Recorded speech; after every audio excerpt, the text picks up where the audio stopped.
Oke, jumpa lagi bersama saya channel Sona Lampung.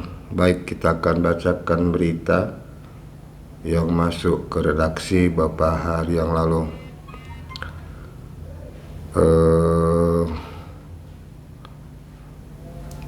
Saksi fakta PTHIM untungkan penggugat Bandar Lampung FN. Rabu 24 bulan 11, PTUN Bandar Lampung menggelar sidang kasus perpanjangan HGU sertifikat nomor 16 atas nama PTHIM dengan agenda pemeriksaan saksi fakta penggugat pada hari Kamis 25 bulan 11 2021. Sidang dilanjutkan dengan agenda pemeriksaan saksi fakta dari pihak tergugat 2, intervensi. Bertindak selaku majelis hakim yakni Yarwan Esa MH sebagai ketua dengan didampingi oleh Andi Matwaraja SH MH anggota dan Hajah Swaida Ibrahim SH MH anggota serta panitera pengganti Ida Mariati SH MH. Sidang dimulai pukul 14.30. Hakim lalu meriksa identitas para saksi fakta yang diajukan pihak tergugat 2, intervensi. Adapun saksi yang dilanjutkan berjumlah 3 orang, masing-masing adalah Sayuti selaku mantan karyawan PTHIM, Zul Iskandar mantan karyawan PTHIM, dan saksi ketiga Supardi juga mantan karyawan PTHIM. Melihat latar belakang dari pekerjaan saksi, kuasa hukum penggugat menilai bahwa saksi yang diajukan tergugat pernah memiliki hubungan langsung secara hierarki terhadap tergugat, sehingga kuasa hukum penggugat kemudian mengajukan keberatan agar saksi tergugat tidak disumpah. Namun hakim memiliki pertimbangan dan memberikan kesempatan kepada kuasa hukum penggugat untuk membatalkan keberatan yang diajukan setelah menerima penjelasan tentang konsekuensi kehilangan hak bertanya jika majelis hakim tetap melanjutkan persidangan. Tim kuasa hukum penggugat akhirnya memilih menerima kesempatan tersebut. Proses persidangan kemudian dilanjutkan dan ketiga saksi disumpah. Proses pemeriksaan saksi berjalan lancar dan terdapat beberapa fakta menarik pada persidangan kali ini yang berhasil digali oleh tim kuasa hukum penggugat. Di antaranya pernyataan saksi Sayuti bahwa acuan dari verifikasi hak atas lahan yang dibeli PTHIM dari masyarakat pada objek perkara hanya berdasarkan surat pernyataan yang ditandatangani di atas materai oleh masyarakat penjual. Kemudian pembayaran dilakukan selama beberapa tahap kepada 5 orang yang mewakili para penerima pembayaran ganti rugi tanah.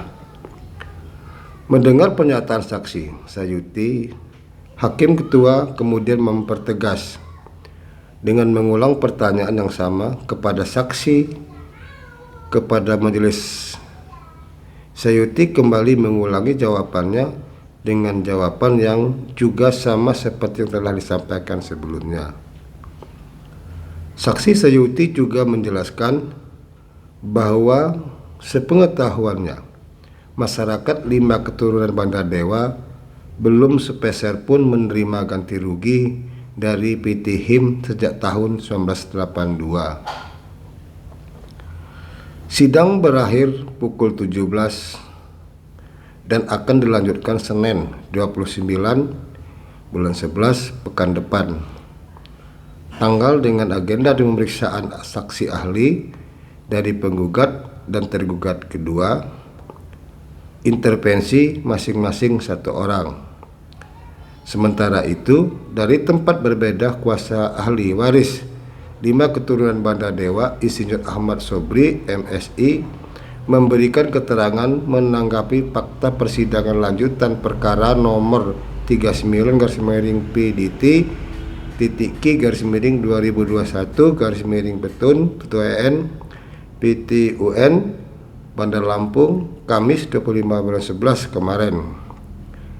Disampaikan Sobri, ketika proses pembebasan lahan pada tahun 1982, ahli waris 5 keturunan yang diwakili Rasid Ridho Hamid telah menjelaskan dan memperlihatkan surat keterangan hak kekuasaan tanah hukum adat nomor 79 tahun 1922 tanah ulayat seluas 1470 hektar PAL 133 sampai 139 kepada Direktur PT HIM, namun tidak ada tanggapan.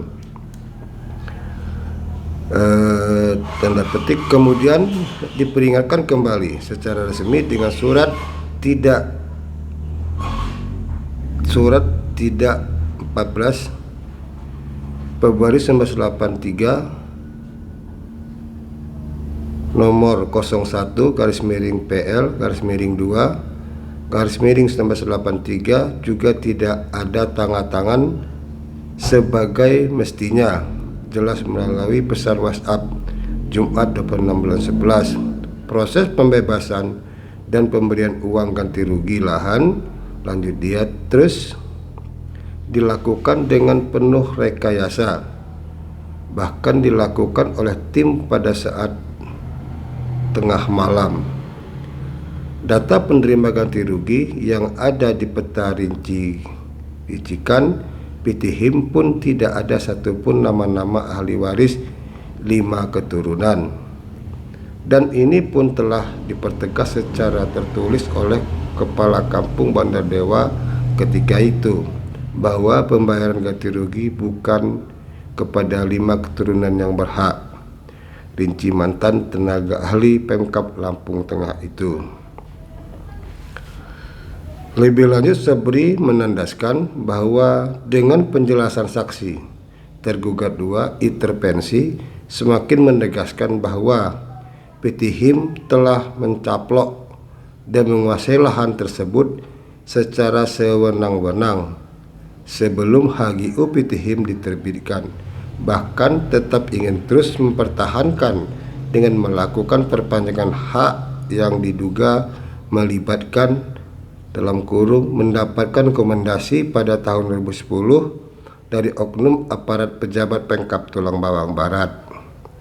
Demikianlah berita ini saya bacakan, mudah-mudahan ada manfaatnya. Terima kasih.